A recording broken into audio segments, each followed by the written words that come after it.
Great. I think we might have a few more folks joining, but in the interest of time, I'd love to get started. Just a quick reminder for everyone: we are recording this session, and if you have any questions during the sessions, please feel free to put it in the chat, or then also in the end, we potentially can open up. But with that, welcome everyone. I want to welcome you in the name of the Swiss American Chamber of Commerce for another great virtual event. Just for those who are new or don't know our organization, so we are a non-profit organization, and really our purpose is to strengthen the Swiss American business, but also the cultural relationship here in San Francisco and the Silicon Valley. For folks who are interested to learn a little bit more, what do we do, or how you can engage, or your company can engage, or any questions you have, you see my email address here. Feel free to just reach out to me. Before I start, I'd like to thank a couple folks already up front. First and foremost, I'd like to thank the Swiss Business Hub, who is really sponsoring the event today. So, and I think we have a short video we want to share now.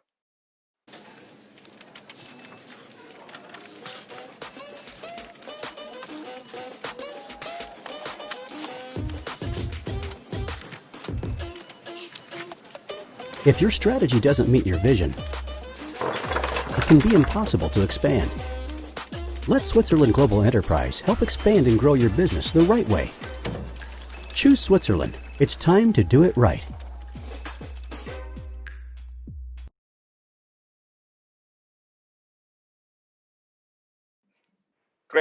Great fun video, and you see here the email address of Christoph Besmer.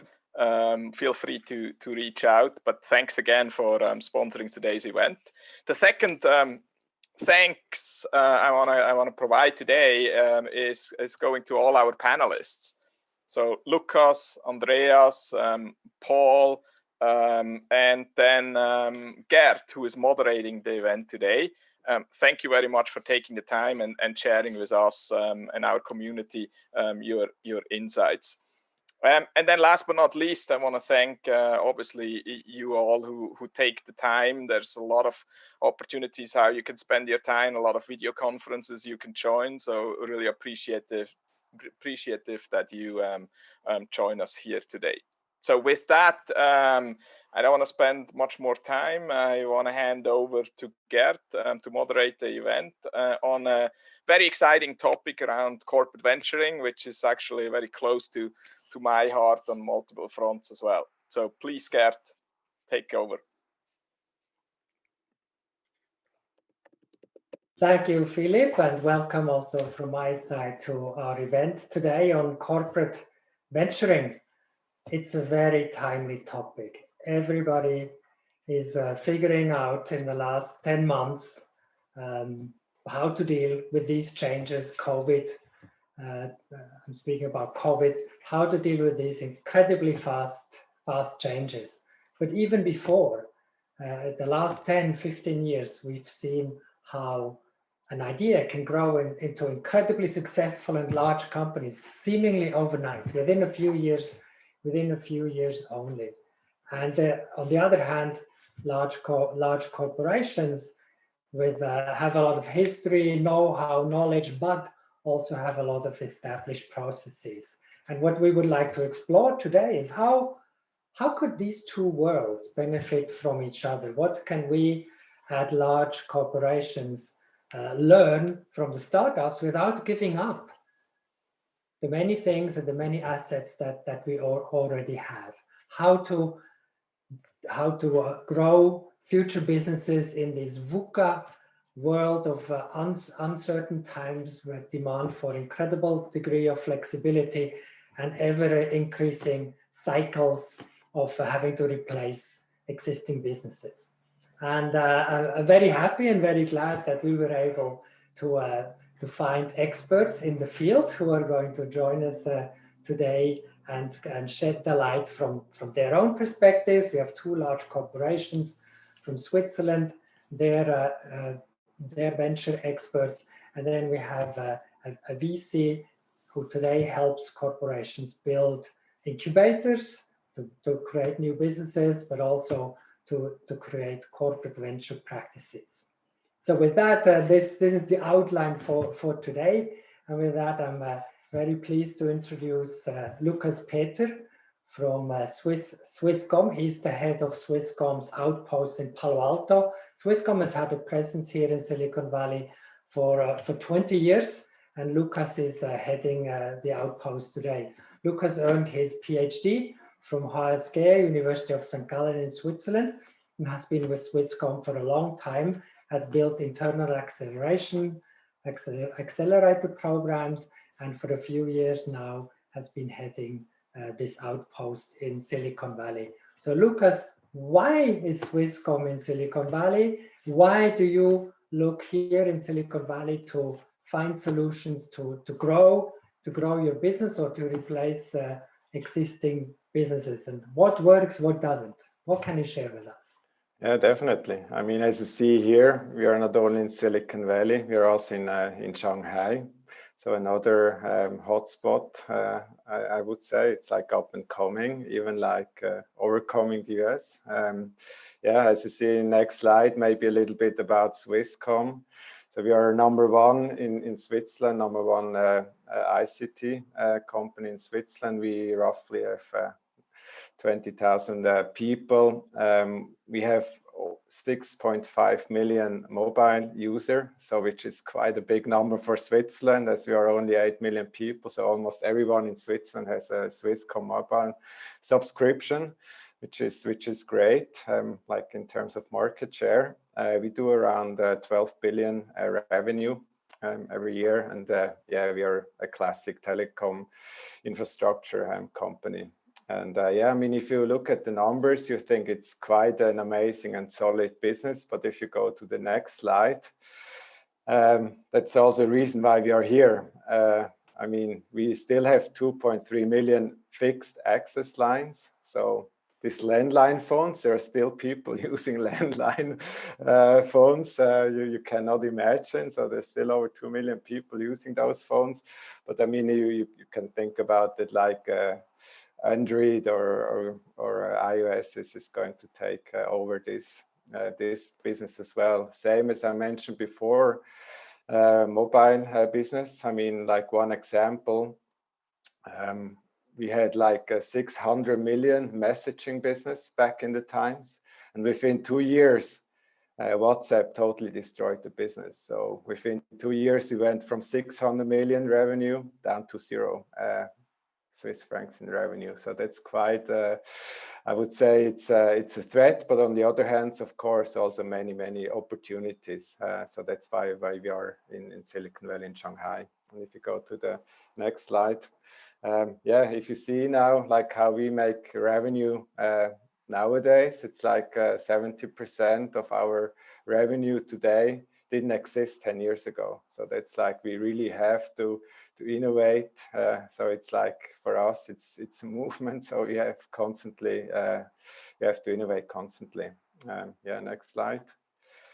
And for us, I mean, that's like also you mentioned it, Gert, in the introduction. So I set up an acceleration program within Swisscom. I started to collaborate with startups. And when I started Swisscom, we only had this big in-house innovation department. But now that's really one of our core beliefs that we don't, or that we are not only innovating in-house, we are innovating like beyond the company boundaries with collaboration with startups. So that's like really one of our core beliefs. Next slide. Yeah, so that's why we are here like for over 20 years, because like when the internet came 20 years ago, we kind of knew that could potentially disrupt our industry, which was true. And now as we are looking like to Silicon Valley for over 20 years, but like kind of neglecting what's happening in China. And as we see, for example, if you look at WeChat, it's much better than WhatsApp. So like more and more like really new innovations are coming from China. So that's why we also set up a small office there. Next slide. Yeah, that's like our team. We are around 10 people here in the US and 2 people in China and someone in Switzerland to really link the outposts. And yeah, so we are very, very much focused on our industry. So we are very much focused on infrastructure, on security. AI is a big topic. Internet of Things is a big topic, as we are also active in media and entertainment. So that's also a big topic for us as Swisscom. And of course, if you go to the next slide, Jeffrey, also I'm here. And like our activities, they're really, I would say, like we have 5 main activities. So one activity is like classic tech scouting, and we do this not only for our business units, but also for our B2B customers in Switzerland. So I point out some KPIs. We kind of send like six products every year to Switzerland that we kind of market in Switzerland. We do have partner management here, so we work with also big corporation here in Silicon Valley. For example, with the entire IT infrastructure is built together with VMware and Dell. So we have some partnerships going on here. And we have some engineers on site that help us doing some beta testing, starting some proof of concept, doing some due diligence for our venture fund. And as you can see, we do a deeper dive in about 50 projects every year here. It either turns into product we can introduce to Switzerland or in an investment. And that's like the next activity. So we do have a 250 million venture fund. We do around 4 to 6 investments in the US. Like later stage investments, we can invest up to 20 million per company. So that's like something we do. And then, of course, I mean, it's not like pre-Corona and hopefully after Corona. We welcome over 300 people every year here in Silicon Valley. We run different programs, internal programs and external programs as well. And yeah, I mean, like how we collaborate with in Switzerland or with the ecosystem, it's like really we do a lot of activities to really foster the ecosystem in Switzerland, as we are so present in Switzerland. So it's really like all about like how we can connect to the external ecosystem, bringing our people within Swisscom out of the golden cage of Swisscom to really like have this interaction with like other companies.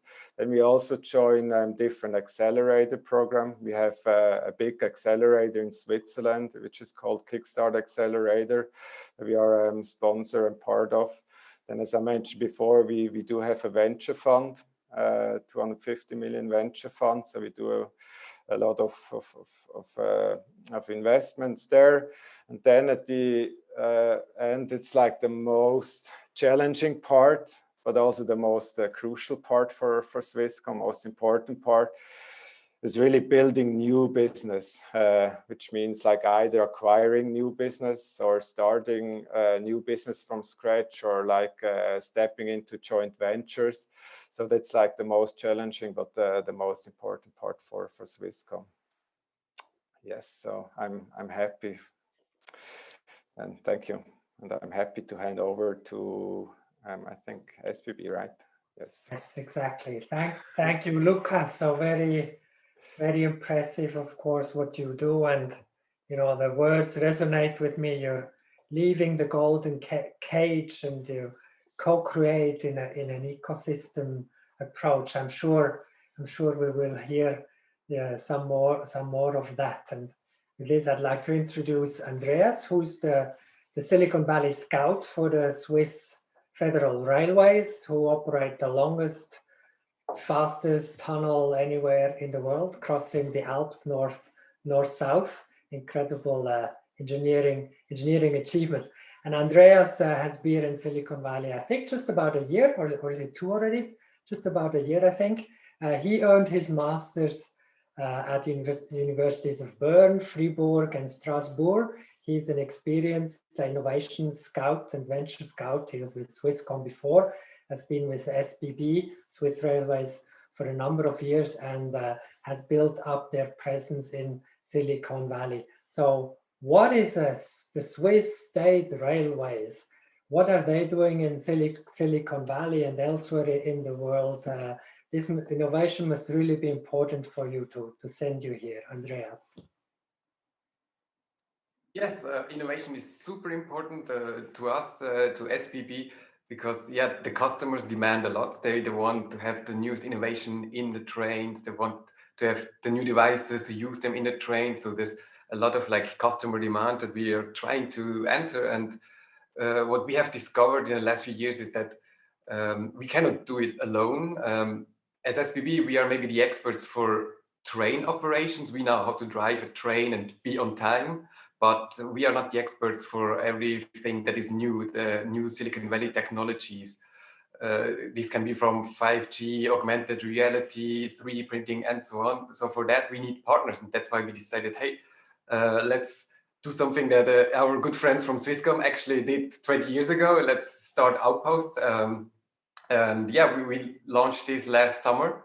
So it's been a little bit more than a year that I've been here now in San Francisco scouting Silicon Valley, but also broader North America for startups to bring back to Switzerland. And so if you go to the next slide, this is basically a vision image from SBB. So the train is still there, it's still important. And as you might know, all the Swiss people, we are a state-owned organization. So we have a federal mandate to operate and run the trains. But we're not only doing this, we're also building, as you mentioned before, the tunnels, maintaining them. We have a lot of tracks that we're actually running. We also produce our own energy. So we have 7 water plants in Switzerland that we use to create our own hydro energy. So the business that SBB has is quite huge, from passenger to cargo and so on. And basically the management decided to not only think in the journey for customers from train station to train station, but more into like a broader journey from A to B. So you go from your home to the office and you take a train, but then there's also like the first and last mile. So that's our vision. We want to create the mobility of the future. And of course, autonomous driving is a big part. That's why we are also here in San Francisco. Maybe drones will one day fly from an airport, from a train station in Switzerland. So there's various different topics that are quite interesting to us. So in the next slide, for example, you can see there's a few areas that I'm not going to touch on all, but that I am looking into here. For example, speech translation is something that's quite important to us because especially in Switzerland with all the languages, you have to have kind of like a driver's license in your language. And if you want to go to the French speaking part, you need it in French. If you go to the German speaking part, you need it in German. So sometimes, especially then also if the train goes international, you need kind of like different driver's license, and everyone has the right who drives the train to basically speak in their own languages. So we are interested, for example, in solutions that can help us like immediately translate those conversations that the train driver at the operation centers has. But also drone inspection, for example, is a big topic for us.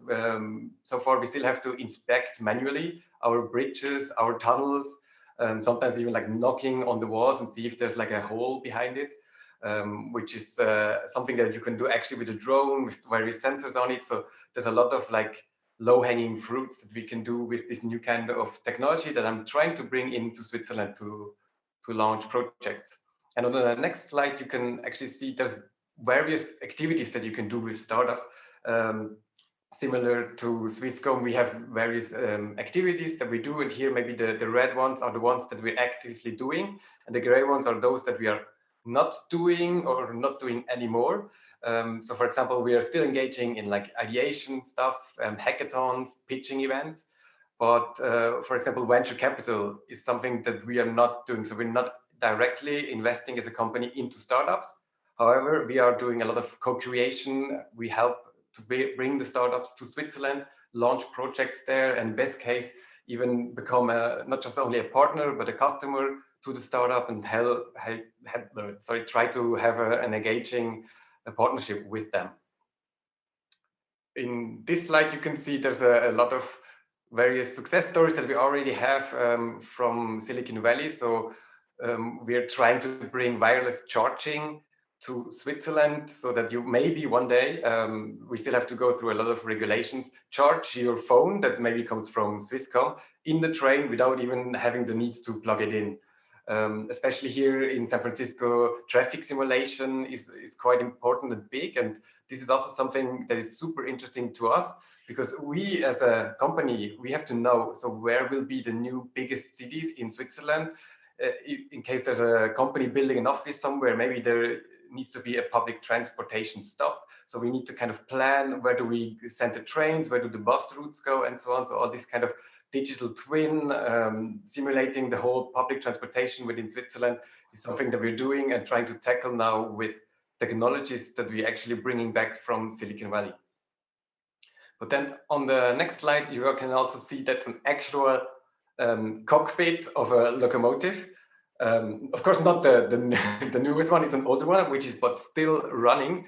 And yeah, there you can see somewhere hidden in there, there's an iPad, and that's the highest tech that is in there, so to say. So as you can imagine, if you have a train, we operated usually for 40 years, and this one is a cargo train. So this one is running even longer.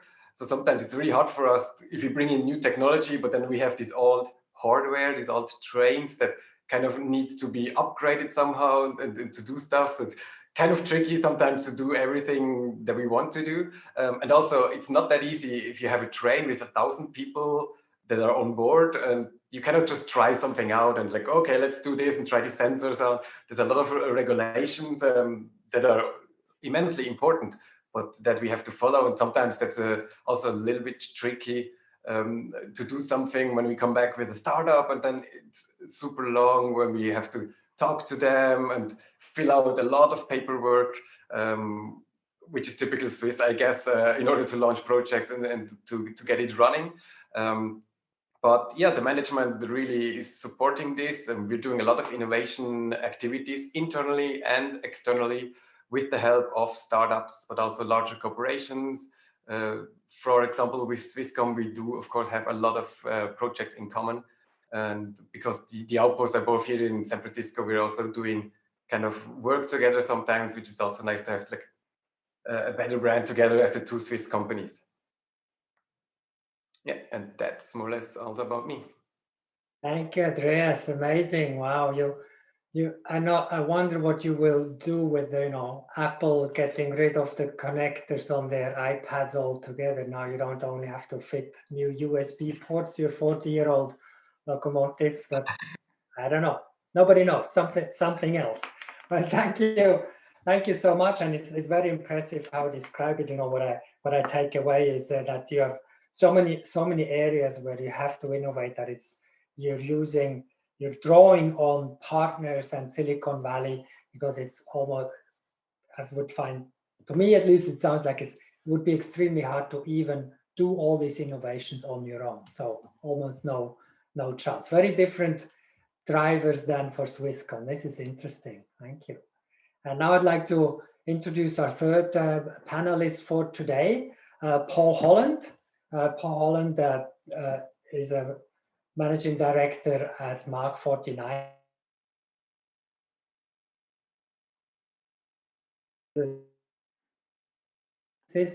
Paul has degrees from the University of Virginia, an MBA from University of California, Berkeley. Go Bears! And he is a very prominent VC in Silicon Valley at Foundation Capital, early investor into Netflix, for instance, and at the beginning of this year joined Mark 49 to help their clients to build corporate venture practices. And to be completely transparent, I'm a freelance entrepreneur in residence with Mark 49, and therefore know Paul very well. So thank you for spending time with us. So from your perspective as a VC, What do you make of this, and what do you say to large companies like Swisscom and SBB? What shall they do? Yeah, so first, thank you, Gert. I'm grateful to be on the panel. Just very brief background. I spent my operating career helping to start 2 software companies, one with Reed Hastings, and that was called Pure Software. That company actually sent me to Europe, so I lived nearly 3 years in Amsterdam, did my vacations every year in Zermatt, and in fact, literally, this is a little scary, but my last visit to Zermatt, I arrived back in the US on February 24th. So was there just as the world was starting to shut down, and particularly some of the ski resorts along the Italian border were being hit pretty hard. So did Pure Software, we took that public. It was acquired by Rational, then acquired by IBM, ended up being worth about $2.5 billion. Reed started the silly company putting the DVDs in the red envelopes, and we all said, that'll never work. And fortunately, he persisted at that for the benefit of all of us, and particularly for Foundation Capital. I went back to the venture capitalists who'd funded Pure Software. That was Andy Ratcliffe. By then, he'd started a new venture firm called Benchmark Capital with some other very talented VCs. Benchmark had invested in a new company called Kana Communications, Mark Aney and Michael Horvath, today better known as Strava. Looks like some of you are big Strava users, which is great. Kana was phenomenological. I came in to run the worldwide go-to-market. We went from a $13 million valuation when Benchmark invested to a $9 billion valuation 27 months later, because it was the internet boom, and that's what you did when you had an 80-knot tailwind in the market. After Kana, I was recruited over to Foundation, spent the last 18 years there as a general partner. Foundation's a very good firm. We've invested just over $3 billion and created about $400 billion of market cap. To be fair, 2/3 of that's Netflix, but the other third of it is still a lot of money, and it encompasses 28 other IPOs, including some of my companies like Chegg and Mobile Iron, but also some very strong iconic companies in Sunrun and Azure Power and Lending Club and others. So I'm now a partner and I'm part-time, and I'm actually, I guess, probably the largest outside investor at Foundation. And then I began advising Mach 49 some years ago, and then as Garrett had indicated, I'm full-time now, helping and pioneering a new practice that I'll tell you about here in the next few moments. So Mach 49 is the growth incubator for global businesses.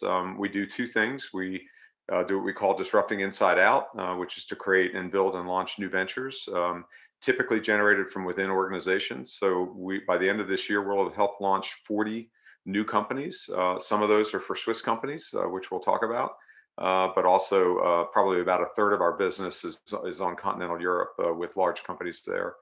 It's a brand new methodology and a brand new approach. The approach has struck a very significant chord. Mach 49 is up to 50 people now around the world, Singapore, Bay Area, Boston, London. So significant is that Harvard has designated the Mach 49 methodology kind of the next big thing. So the big strategy book coming out of Harvard next year will be Disrupting Inside Out by Linda Yates, who's our founder and CEO. Disrupting Outside In is the group that I run for Linda and the team here. And there, what we do is we help advise companies on investing more broadly. But let's go forward, Garrett, and we'll get into a little bit more detail. So we really do 4 things. We launch ventures, build incubators, do corporate venturing, and bring the Silicon Valley inside. Probably the most unusual thing is that we're sort of 3 legs of the stool. We're the first time that I know of that anybody's assembled a team in the way that Linda has. So she is one of the top strategists in the world. She at 32 years old became founder and CEO of a company called Strategos, and with Gary Hamel and CK Prahalad. Many people recognize Strategos. It was sort of the hot corporate transformation company, really the first of its kind before Clayton Christensen and people like that. She then went on the board of Sybase, was there from $3 to $65, and then started Mach 49 about 7 years ago. She assembled a team of really, as I said, kind of 3 legs of the stool: top strategist, top product people like Clement Wong. Clement was the first head of product at WebEx and the first head of product at Zuora, which went public at a $4 billion market cap, and a whole cadre of what we call EIRs that help from the product side. And then a core of venture capitalists, typically like me, who are in more the teaching phase of their career versus the actual doing phase. And that kind of three legs of the stool is very interesting. Among other things, the core of Mach 49 has generated $50 billion of market cap from companies they've run, operated, founded, or become major investors in. Next up, Garrett. So what we generally find, but it sounds like we're not going to find in the case of the companies that we're hearing from so far today, because there's a very impressive discussions. But most large companies, their portfolio is minuscule. They're just absolutely failing on portfolio theory. They just have way too few shots on goal, using a hockey or a football analogy. So we go in and help them find a way to, in a hyper economic way, radically increase the amount of pipeline and portfolio ventures to focus on top line growth for the companies. Next up. So the core of this methodology on the disrupting inside out is this concept of incubate. And so Garrett is an EIR who's done these incubate projects at Mach 49. It's very transformational. They're very, very rigorous. So in 12 weeks, we will typically help a group of managers from inside the company paired with our EIRs and our team. The way that's articulated is over on the left side. And in the course of that 12-week process, they'll typically interview between 300 and 500 customers. So this is a new approach. It's very, very intensely designed around client development. And then at the end of that, they will have a fundable business. 90% of these incubates have actually successfully turned into revenue generating companies. So it's a radical new approach to this for large companies. There's a whole bunch of detail here that we can get into if it's relevant in Q&A. Next up. And then once we move through incubate, we go to accelerate. So over and over again, we find something, and in fact, there's a lot of academic, sort of research around this now. Typically, 90% of the companies generated by corporate incubators fail, and the ratio is even worse for internal incubators. And what we mean by that is the incubate function is fun. I'll be the CEO, you be the venture capitalist. We'll go start something. It'll be really exciting. We still get paid by our company. We're still on benefits. It's kind of the best of all worlds. Then where the rubber meets the road is this accelerate phase. This is where you need to actually build a scalable business. And 95% of the time, it doesn't work. We have created a new model where it works way, way better than that. And if we have time, I'll give you guys some examples of how we do it. So next up. On the corporate venturing side, the part that I run, there are really three buckets that it tends to fit in. We help design, launch, and manage world-class CVC funds. So we are the co-founders effectively of JetBlue Technology Ventures, TDK Ventures, Pernod Ricard's Convivialite Ventures, so Absolute Vodka, Jameson Whiskey, Hypertherm Ventures, the Alpha Group out of China in the form of Q Ventures, and Goodyear Ventures are some of our clients. We also advise folks like Shell, Schneider Electric, and others in this capacity.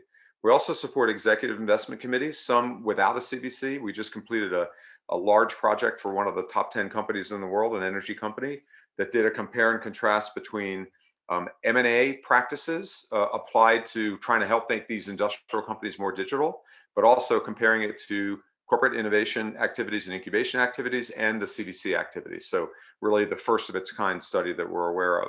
And then we help people figure out better ways to do partnering and leveraging of their relationships with startups. Next up. And then, as I alluded to, and I think we'll kind of finish up here, Linda has the big book coming out. Harvard is committed that this will be the #1 strategy book in the world. It's a big boast, but they're the guys that can pull it off because they're always the ones that produce that.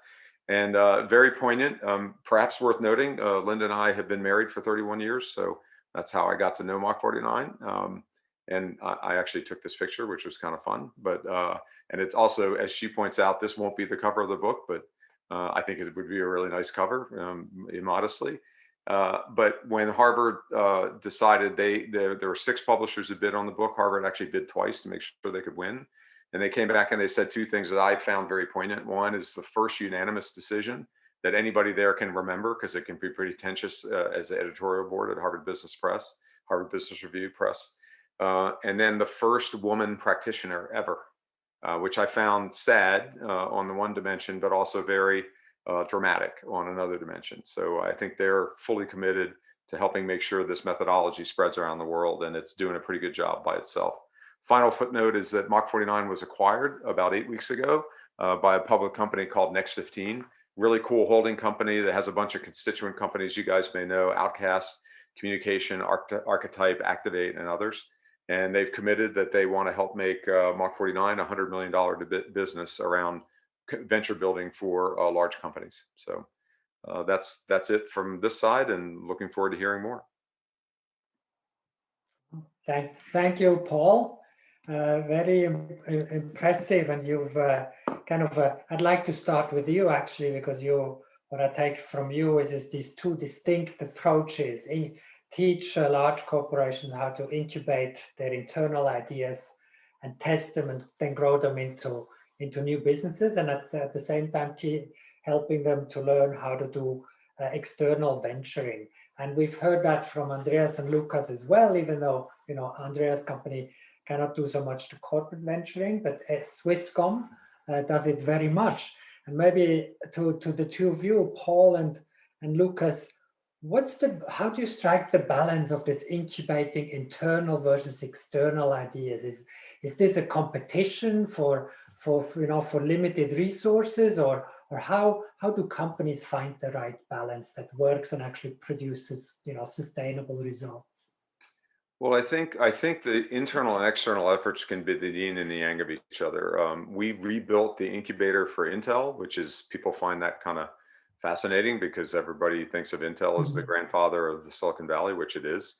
And some of you may know, but I did a documentary film called Something Ventured about the origins of Silicon Valley, and it chronicles how Intel got formed in the video game industry and the biotech industry and so forth.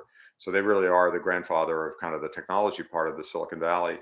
But all companies eventually get stale in their innovation efforts. And so what Intel is doing is they've rebuilt the incubator using Mach 49, and they will attempt to launch 20 new companies next year, 10 of those from external sources and 10 from internal sources.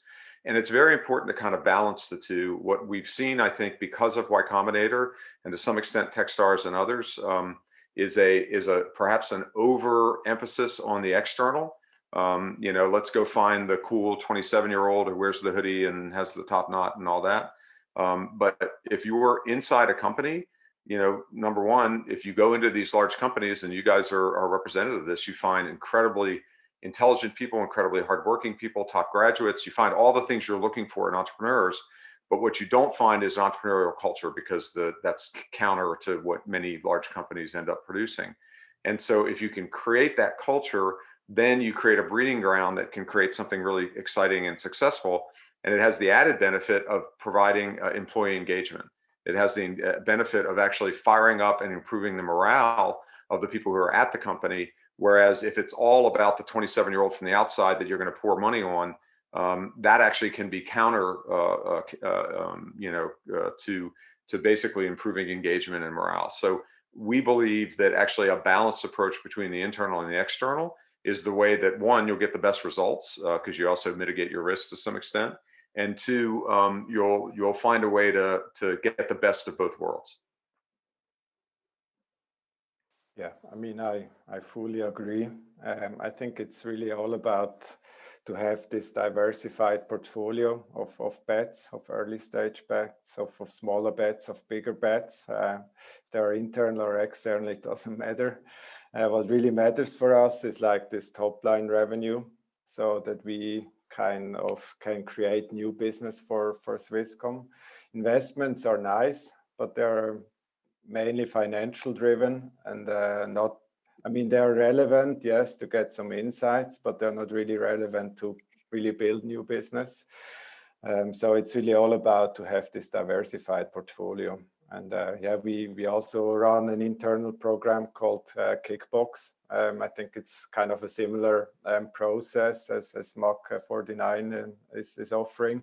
So it's really like to use the internal power, give them like the right structure, the right processes that really helps to create new businesses. Yeah. But it's also, for us, it's like what we do now at Swisscom, which was quite a challenge. So like to incentivize even the entrepreneur or like the corporate entrepreneurs, we We even give them some shares.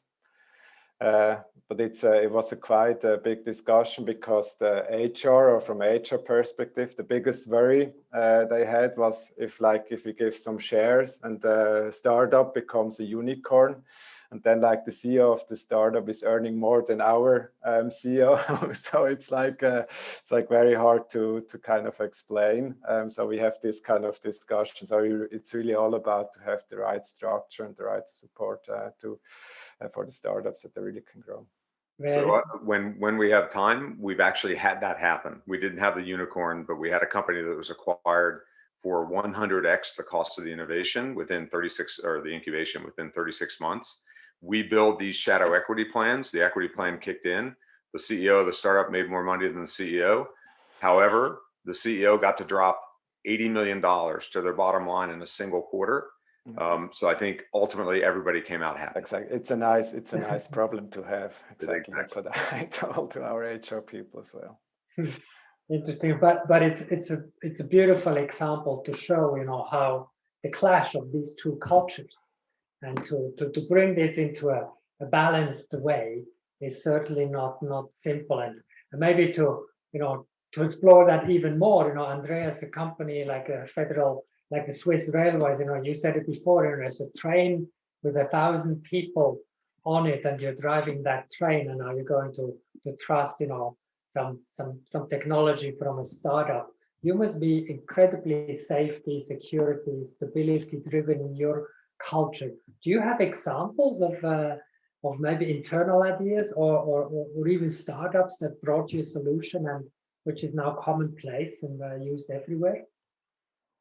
Yeah, I don't know if you're familiar with the iBeacon technology, so Bluetooth Low Energy.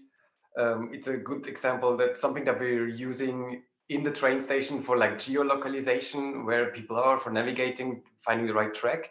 But we're also using this now inside of the trains as a gateway in order to provide better internet to the people that are on the train. And yeah, this is a technology. The device costs about maybe $1 or $2. And it took us maybe a year to get it certified for rail. So we had to prove that it won't interfere in any way with the existing rail communication system, that it won't catch fire out of nowhere or something. And just that process, all these certifications, the homologation and so on, took first very long. And then in the end, the rail approved device cost about $50. So a huge amount more expensive than the normal one that we could actually just plug in. So sometimes, yeah, it's quite difficult for us to just play around and explore, because we have safety issues. We have to take care of all these 1,000 people that are in the train. And yeah, we're also engaging, as Lukas said, in the kickbox idea. So we have also internal innovation projects going on, but in the end, the daily business always comes first. We cannot say to the train conductor, hey, yeah, do this, play around, and here's an iPad or something, but you don't have to run a train now.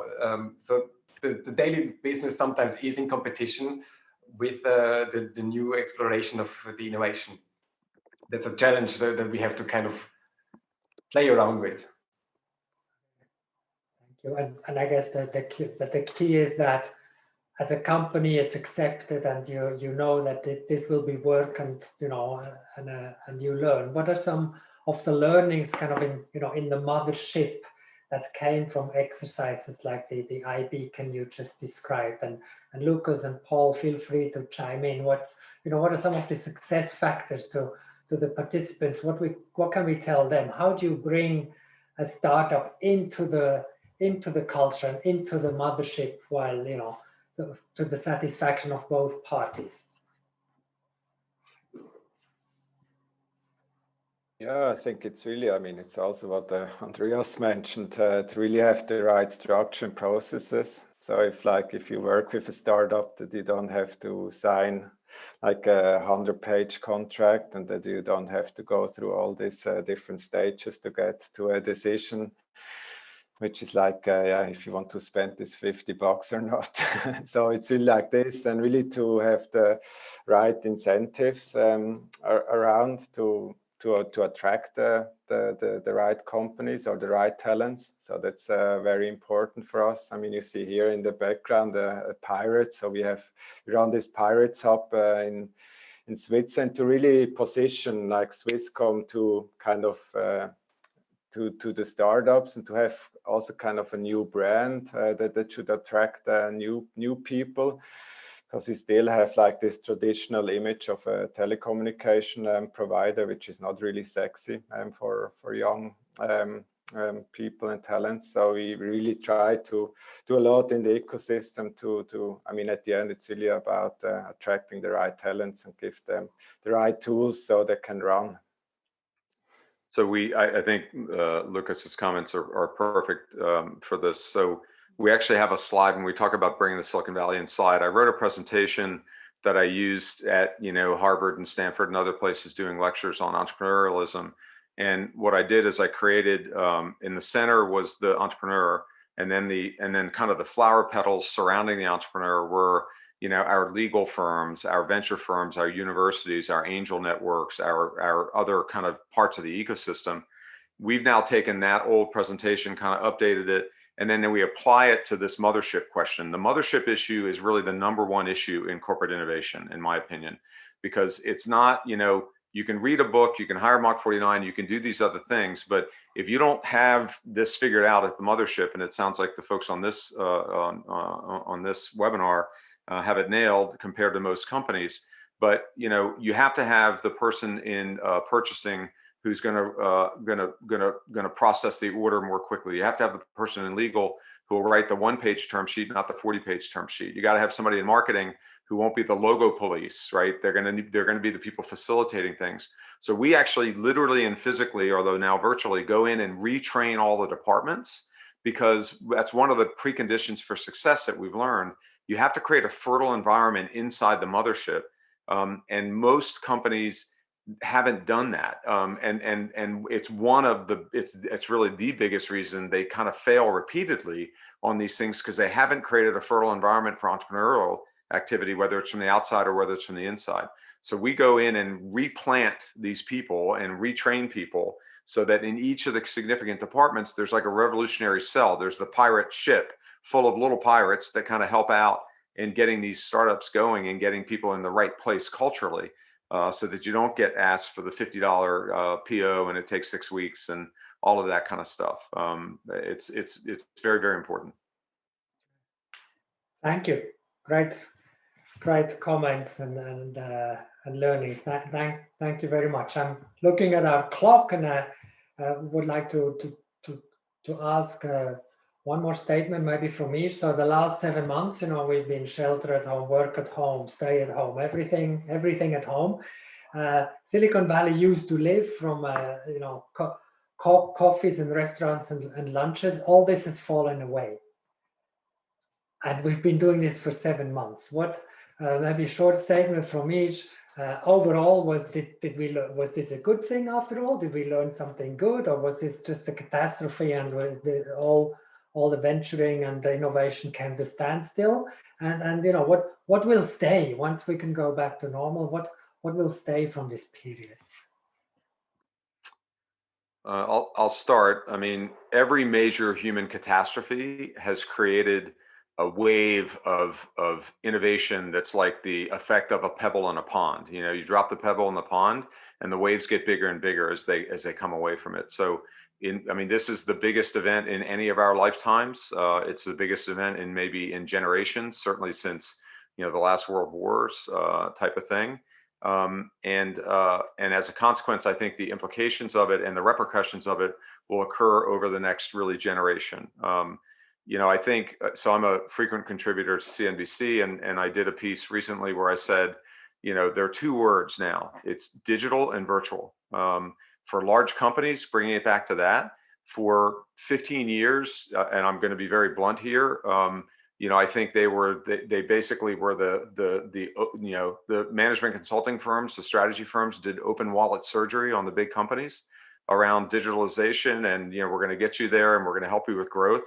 And 88% of the companies that were in the Fortune 500 50 years ago don't exist anymore. They're not on the list. So in my opinion, that model has failed. Strategy is dead. Long live execution. And so what we are trying to do is help lead the vanguard of execution and getting large companies to get real, to get serious, to get focused, act like the companies that are disrupting you. You need to adopt their methodologies. You need to adopt their approach. If you don't, then you will die. It's just that simple. And I think COVID has accelerated all of that. So I think it's very dynamic. It's mostly really, really sad for people and at an individual level and for society. But in every great grief, there's great strength that emerges. And I think what we're going to see over the coming, decade is an absolute tsunami of innovation. And it'll all spin off of what we've been experiencing. Yeah, fully agree. I mean, even for us, the situation. So we have many discussions. So we still have around 5G and infrastructure. So why we need this, all this new infrastructure and so on. And so for us now with the situation, as everyone wants to have some Zoom call or wants to watch Netflix and so on. So I think everybody realized how dependent you are on a reliable network and infrastructure. So for us, it was like a good thing to kind of show that you need a reliable infrastructure in Switzerland, and so that you need Swisscom as we are still the best player and as we have the best infrastructure. So for us, it was like, yeah, I mean, it was as good. But I mean, we have we serve many small and medium businesses. They were hit so badly. We also own the biggest theater chain in Switzerland, which was terribly hit. So yeah, I mean, it's very sad for many business, but at the end it showed how important now online became or will become. I think it really opens up a lot of opportunities. And from our side, as a public transit organization, you can imagine that was probably the worst thing that could have happened. We were on track to have a record-breaking year in terms of passengers that were taking the trains in the first few months of the year. And then the pandemic hit, and we did lose a lot of money. So business, of course, is tight. But then on the other hand, a funny story about this is that we had, in the midst of this, on April 1st, so it wasn't an April Fool, but we had a new CEO that was taking over. So he arrived at an office that was basically empty. So to him, that was maybe a bad case because there was no one around. He was there with his assistants and a few people. But other than that, everybody else that was able to do home office and work from home, we were equipped with smartphones, laptops, and so on years ago. And we have been doing home office before. So we were able to switch very quickly. And also for us, it was a drastic move. We had to reduce the capacity of our trains down to 30%. But we had to do it and was manageable. And I hope that something that we are taking from this is this uncertainty. As SBB, we are doing the schedules, the public train and bus schedules for the next 40 years already. So then something like this happens where we have to immediately do something. So I think maybe acting and regarding with this uncertainty, how to actually cope with it, I think that's something that we learned and will probably come even stronger out of the pandemic. Wow, thank you. We can all hear how dramatic the change was. And I've heard stories from VCs. Some said during COVID there were no deals. Everybody hunkered down and protected the cash in their fund, or used the cash of the fund to save the companies and help them through COVID. On the other hand, other VCs have told me that it was a great experience. They could participate in many more meetings and rounds because it was all virtual, so you didn't have to travel somewhere to meet somebody over a coffee, and also that they were able to become a part of an investment round that normally they would never have met this startup or this company. So it was also an opportunity. And going back to what Paul said, the virtual is the new normal. There are efficiencies, and it creates opportunities. If you don't have to travel, you can meet anyone in the world. We have a question from the participants. Thank you very much. Dominic Siegrist asked, Paul talked about creating the environment in a company for innovation. How do Swisscom and SBB see this environment changed in their companies during COVID? And is tech innovation in Switzerland now better accepted? Yeah, definitely. I mean, as I mentioned, my boss is the Chief Digital Officer of Swisscom. I think the biggest Chief Digital Officer the last couple of years was COVID. I think like every big company now knows that they really they have to have this digital transformation. We have like a market share of 90% in the small and medium business market, like very traditional market so far. And they were always very hesitant to kind of try out new online businesses. But now I mean, like all the boutiques and the little shops, they really realize that they also have to have an online offering. So I think it's going to like be a very, very big boost for Switzerland. Yeah, for sure. So we see this. We have now many projects with not only big enterprise, but also like small businesses in Switzerland. Yeah, I agree. Those technologies, especially coming out of Silicon Valley, helped us as a company to cope with the pandemic, to navigate around it. I mean, not many people in SBB knew about Zoom before, but now we had a lot of Zoom meetings, maybe even Zoom fatigue. So yeah, the big tech is still, I think, more important now in Switzerland and I guess here as well.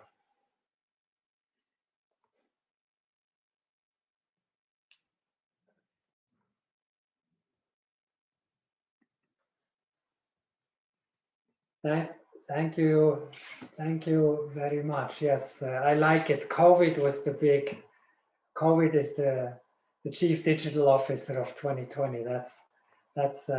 That's for sure. Yeah, I'm writing my next newsletter, the Digigram, Digital Telegram from Silicon Valley, and it's going to be around COVID tech. And in my analysis, I came to the same conclusion. Those companies that did, I think the word innovation theater has been used already today. That did innovation theater, paint a nice picture and get some nice photo ops with some students that did something that we won't remember tomorrow. That is over. It's really hit. But those who hit the rubber and move their processes and their business online, they were able to reap the benefits now, because consumption didn't really go down that much during COVID. People still need to get milk and internet and movies and so on. So maybe one statement from me, each of you. We talked about this culture change in companies and this balanced approach.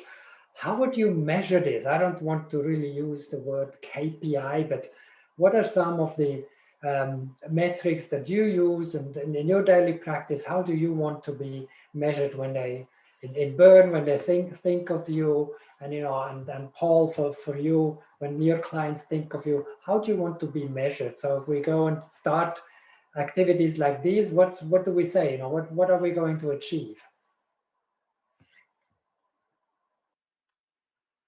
I mean, I'll start for Mach 49. We're measured by the growth of the top line of our client organizations and the ability to generate successful outcomes, put their corporate venture groups in the top decile, top quartile of results, and then make the success rate of the incubations and accelerations dramatically higher than what they're currently doing and dramatically higher than what is seen elsewhere. Yep. We as a team, we are measured at how many projects that we are launching, how many innovations that we are bringing back to Switzerland and are able to somewhere improve internally or customer facing the innovation. But then on the other hand, especially the culture is something that you cannot really measure. How do you change it? But for me, a good indicator there is how people internally are changing their behavior and thinking quicker and doing stuff differently. And we used to have a very strict culture in SBB where the different departments wouldn't talk to each other. And nowadays I'm like connecting, oh, this one did something and there, and they are talking to each other. And now it's much more open. It's more collaborative. And I think that's a good indicator. Yeah. Yeah, I mean, I agree. So we also have a top line revenue target within the digital business unit. So like for new business, then we have many initiatives you cannot really measure.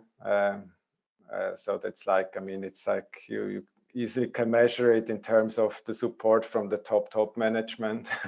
So if they are kind of a happiness factor, if they're happy, then you do a good and right job. But at the end, it really what matters is if you can generate new revenue, if you can build business, and also like I think we are lucky that we have this awareness of the top management that they know, okay, so if you start something from scratch, that you won't have a unicorn within 1 or 2 years. So that it takes, even if you're a big company, it takes 7 years plus, and it's a big bet. And so that's like the expectation management should be clear.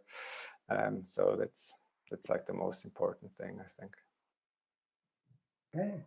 Thank you, and we're slowly wrapping up. Thank everyone for participating, and the Swiss American Chamber. Thank you for putting this event on. Also, you should know that this recording will be made available. Also, the slides will be available from the Chamber of Commerce website.